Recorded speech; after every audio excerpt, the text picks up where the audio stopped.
You're welcome back to Smart Okoson TV show.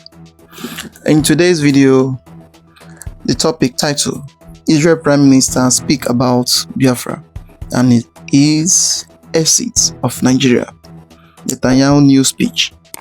So in this video here, you are going to hear a lot concerning Israel Prime Minister Netanyahu and the new speech he made concerning what is going on in Nigeria, mostly what is happening between Nigerian and Biafran people. Because for some time now, the Israel Prime Minister, he has been hitting on Nigeria in a very hard way. And the way he said that he's coming into Nigeria to help Donald Trump to fight against these terrorists and bandits that covers everywhere in Nigeria. And since then, so many people, they are very angry with his speech, mostly the northern states of Nigeria, because they are complaining that if he's coming, that he need to stay in Anambra, he need to stay in Enugu, he need to stay in the southeast to do whatever he wants to do. But this one is not the first speech he made during that first time of January. So this one is another new speech he made. So don't skip any part of it. Try to watch to the end, because this our brother, he really explained a lot of things concerning what is really happening and what is going on in between the Nigerian states and between the Biafran, mostly the issue between Israel Prime Minister Netanyahu. Because whatever that is happening, the Nigerian government, they are seeing everything now as a way that they want to divide Nigeria fully, but they are going it in secret way. That is why the Nigerian government, they are paying the US lobbies to make sure that they close anything concerning this issue of genocide going on in Nigeria, because they are looking at it as if they are looking at it in a way that they are going to use it to divide Nigeria finally. So as you're about to watch, like, subscribe, and make sure you share the video to go around, let others see things happening in Nigeria. How many of us has listened to the speech the Israel Prime Minister made concerning the Biafran people? No, not that one you used to hear. Not even the one he made speaking about Nigeria. In this speech, he mentioned the Biafran people. Now, in this video, we are going to listen to that speech. Please, I beg you to stay with me, because in this video, we are going to learn, unlearn, and be informed. Yes. Now, over time, you might be wondering, why is it that most times when Biafrans are protesting, they always go with the Israel flag? Why? Have you ever asked yourself why? Some people said it is because that Biafrans are the Jews of Africa. And some said it is because Biafrans, originated from Jew. So many people has so many opinions over the reason why the Biafran flag and the Israel flag goes together.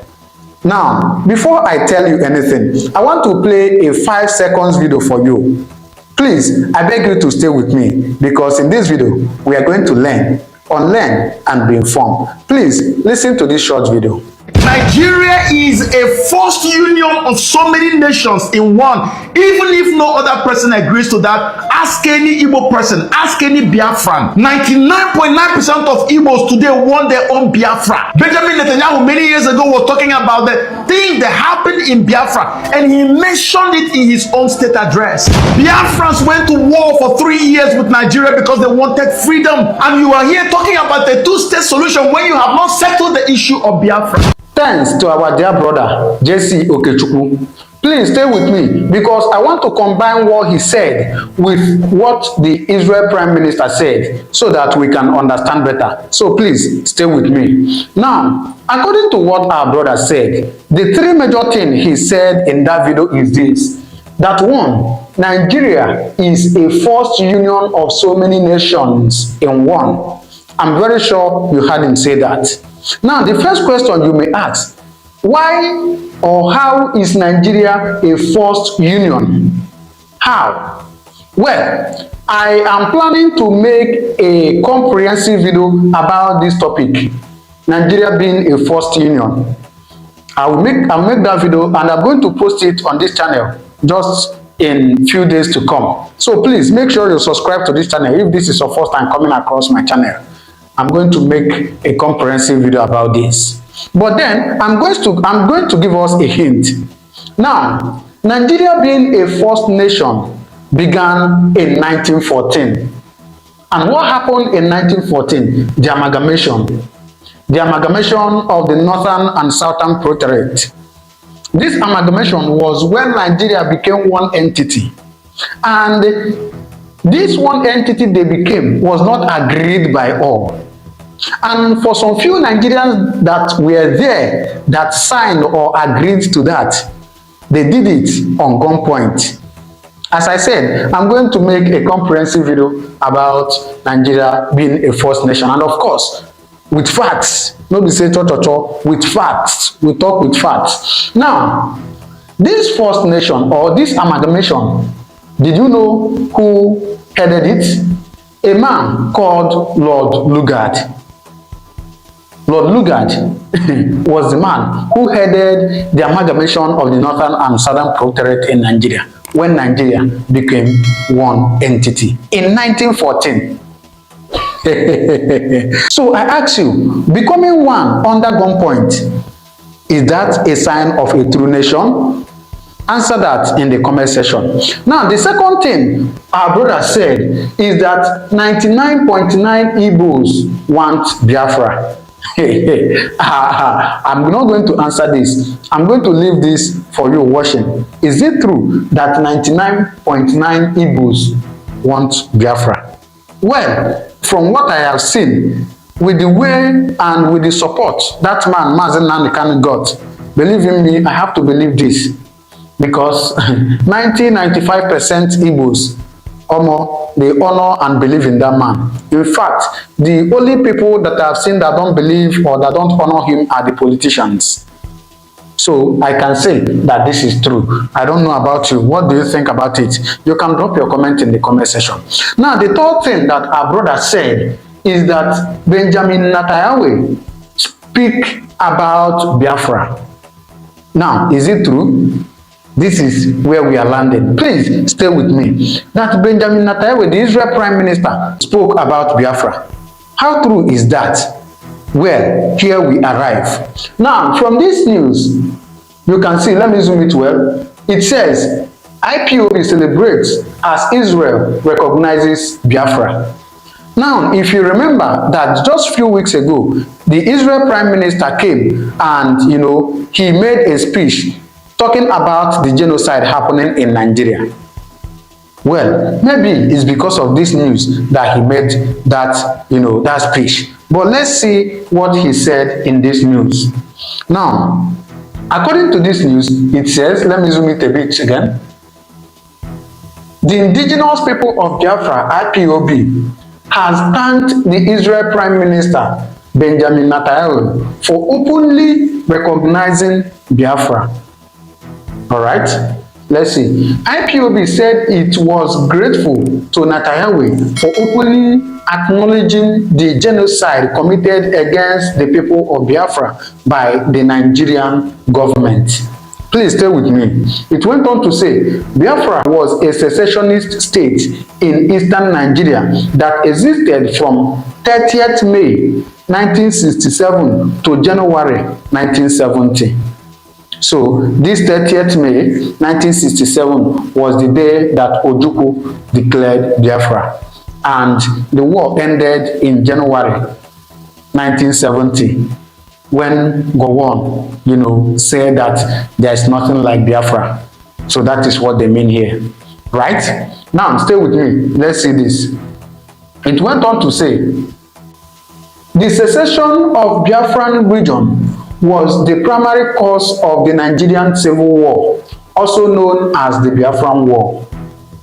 The Israel Prime Minister had, during his speech on Holocaust Remembrance Day in Jerusalem, reportedly mentioned Biafra as a sad case in history where the world turned a blind eye to the orchestrated murder of millions of innocent Biafrans, the mother of millions of innocent Biafrans. Who said it? Benjamin Netanyahu, the Israel Prime Minister. Please stay. There is something again he said. According to this news, he said, reacting to Netanyahu's comment, IPOB's publicity secretary, Emmanuel Powerful, said the development signals the best thing to come for the struggle. Okay, let's see again.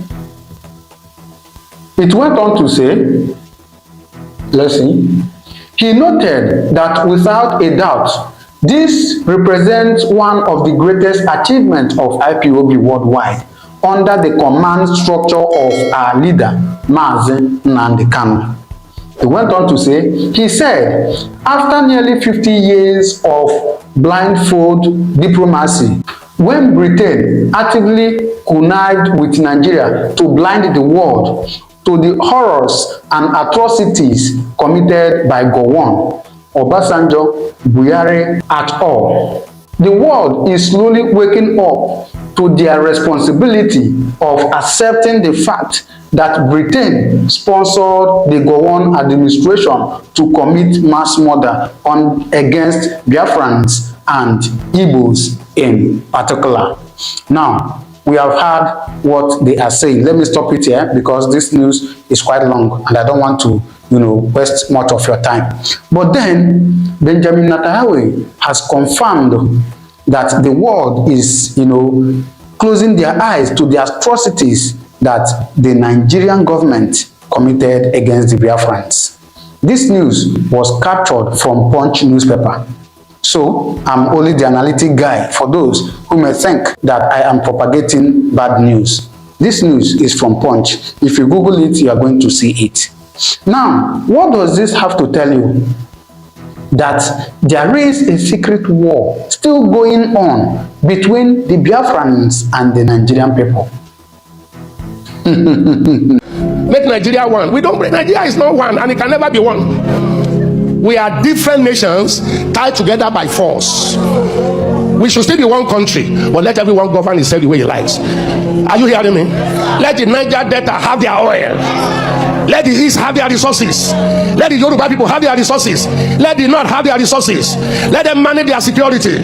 Give them state police. Let everybody guard his borders. Let everybody generate his economy. Why must you generate oil in the Niger Delta and take it to the north? Why must you generate IGR here or the VATs and take it to the north that generate nothing? The 10 key northern states have Sharia. Sharia says no to alcohol. Sharia says no to tobacco. But alcohol and tobacco is what give us VAT here. And you take the money from there to spend where you say you don't want, but you like the money. Fraud, unfairness, injustice. Where did we sit down to make Nigeria 36 states? Where did we sit down? Nigeria was negotiated 3 regions. North, West, East. 1963, by plebiscite, Midwest came in. Where did we sit down and say we shall be 36 states plus Abuja, and the biggest one taken to the north? More local governments. Then we came with federal character. You are qualified, but from the tribe you came from, you can't be qualified. Now, you can't pass any law in that National Assembly without northern approval. They are in larger quantity, deliberately made so. So how do we go from there? Let me tell you where this started from. This outcry is as a result of the very undiplomatic behavior of Nigeria's vice president. And it happened when? This happened in September of this year. This was September 24, 2025. And what was the occasion? It was a statement when the vice president of Nigeria, I'll give you the caption of his statement. It says, statement delivered by His Excellency Kashim Shettima, GCOM, Vice President, Federal Republic of Nigeria, during the general debate of the 80th session of the United Nations General Assembly in New York. Remember that video of your vice president where he was campaigning or canvassing for the freedom of Palestine? Let's not talk too much. I want you to watch the video of your vice president at the United Nations. We are despised by terrorists because we choose tolerance over tyranny. Their ambition is to divide us and to poison our humanity with a toxic rhetoric of hate. Our difference is the distance between shadow and light, between despair and hope, between the ruin of anarchy and the promise of order. We do not only fight wars, we pit and shelter the innocent victims of war.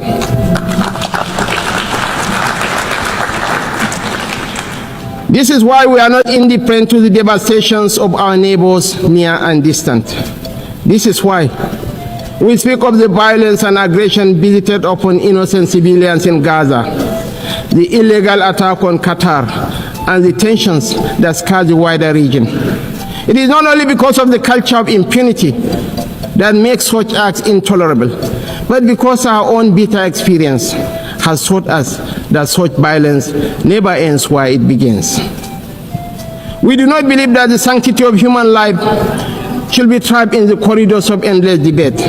That is why we say, without stuttering and without doubt, that a two-state solution remains the most dignified path to lasting peace for the people of Palestine. This is the Vice President of Nigeria, not Palestine. The journey from Palestine, from Nigeria to Palestine by air is 3,700 kilometers. But the Vice President of Nigeria was at the United Nations, and what formed the basis, the core of his speech was Palestine. Just stay calm and come with me. Let me walk you through the process of why we got to where we are. The section where he started talking about Palestine, it starts with number 9 of his points. Be patient with me. I'm going to read you something and explain to you what I'm reading, so you understand why Israel sees this as a matter of life and death. They must be involved. So the number 9 point he was making here in his speech, okay, you didn't hear that one. He says Nigeria's soldiers and civilians carry a proud legacy. They have participated in 51 out of 60 United Nations peacekeeping operations since our independence in 1960. We have stood with our partners in Africa to resolve conflicts, and we continue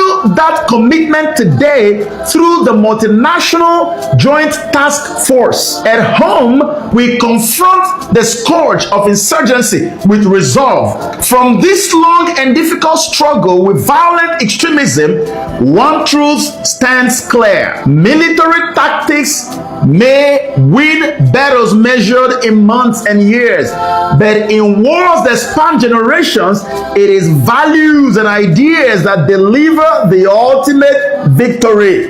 Can you imagine the Vice President of Nigeria is about to talk about Palestine, and he started first of all by talking about the military might of Nigeria? Keep your mind on what I just said. You are about to speak on Palestine and Israel, and you started by talking about how powerful Nigerian military is and how many peacekeeping operations we have had to get involved in since our independence.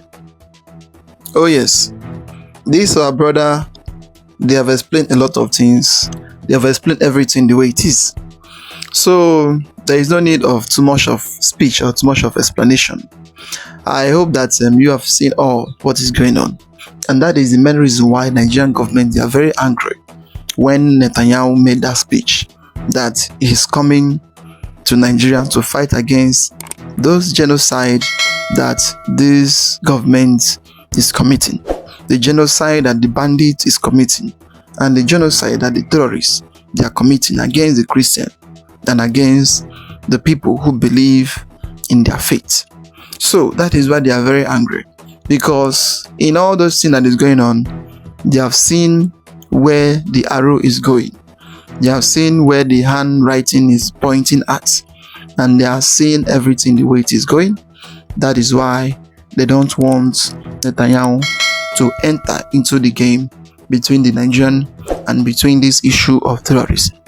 And if you can see very well, in everything that is happening, it's just like the government, they are aware and they are the sponsor of these same terrorists that are claiming that they are chasing. They are aware and they are the sponsor of the same terrorists they are claiming that they are chasing out of the country.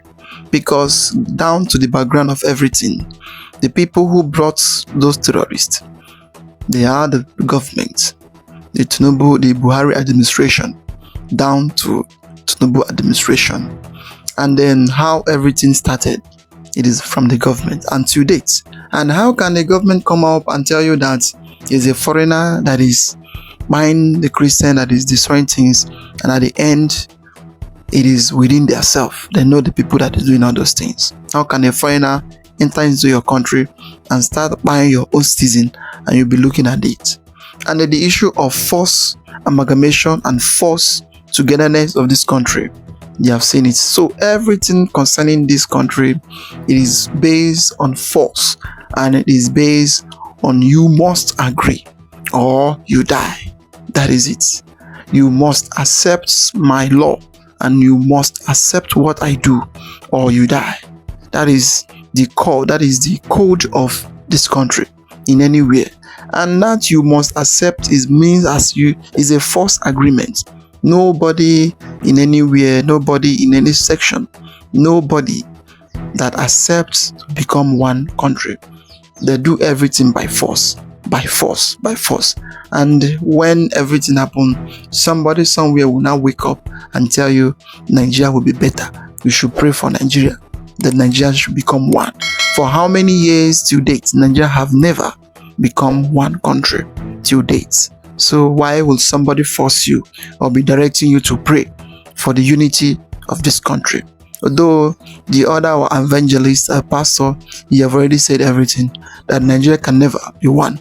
And you cannot force people, or you cannot tell people to go out and start praying for Nigeria to become one. That cannot work. And that is how it is. So my people, I would like to hear your comment down below. Like, subscribe, and share the video to go around. Let others see things happening in Nigeria and things happening in between the Biafran people and Nigerian people, because all is about freedom. How the people will have freedom and how the people will be liberated from this insecurity, injustice, and death every day in the country. I say thank you for watching.